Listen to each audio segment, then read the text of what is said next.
আসসালামু আলাইকুম, কেমন আছেন সবাই? আলহামদুলিল্লাহ আমরা ভালো আছি। রেডি হয়ে বের হয়ে আসলাম সাভারের দিকে। এক ভাবির সাথে আসলাম তাদের জায়গা দেখতে। তারা সাভারে বাড়ি করার জন্য জমি নিছে, ওইখানে জমি দেখতে চলে আসলাম আমরাও। তারা চা খাইতে গেছে, এই যে আমি আর শান্তামণি গাড়ির সামনেই দাঁড়াই আছি, অপেক্ষা করতেছি তারা আসার জন্য। অলরেডি জায়গার কাছে আইসে পড়ছি, চাবির জন্য দাঁড়াই আছি।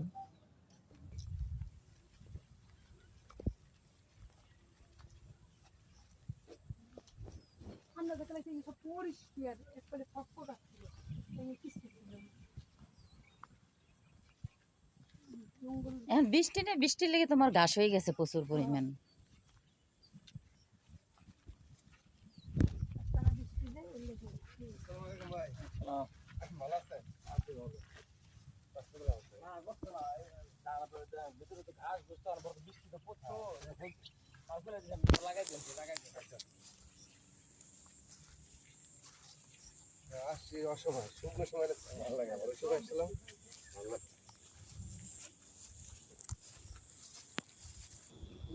এই যে দেখেন একদম গ্রাম ও পরিবেশ, পুরাই গ্রাম সাভারের ভিতরে।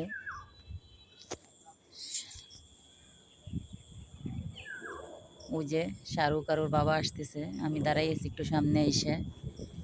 একদম পুরো গ্রাম। আসো আসো আসো কাম।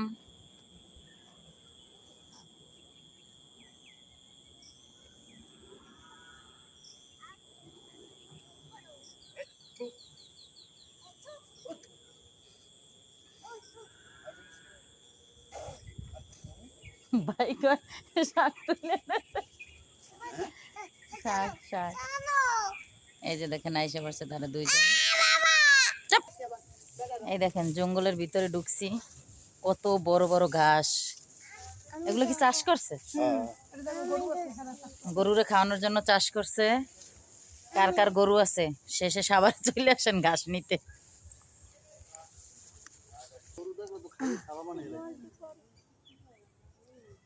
গরু দেখা গরু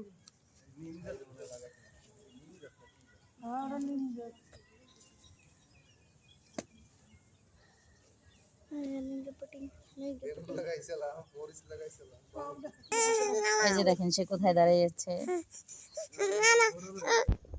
এই যে আমরা জায়গা দেখে বের হয়ে যাইতেছি। এখানে প্রচুর পরিমাণ ঘাস হয়েছে বৃষ্টির কারণে। এখন আমরা বের হয়ে যাইতেছি, ঘাসের ভিতরে দাঁড়ানো যাবে না।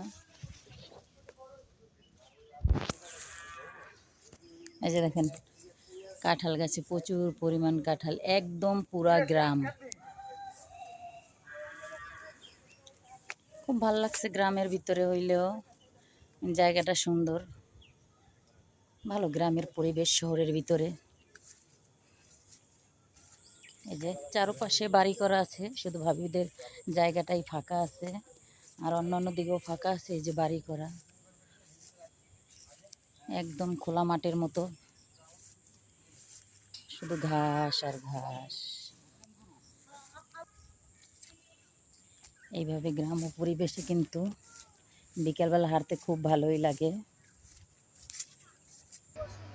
এই যে গাড়ির ভিতরে উঠেছি, আল্লাহ হাফেজ, পরে দেখা হবে আবার। দাঁড়াও।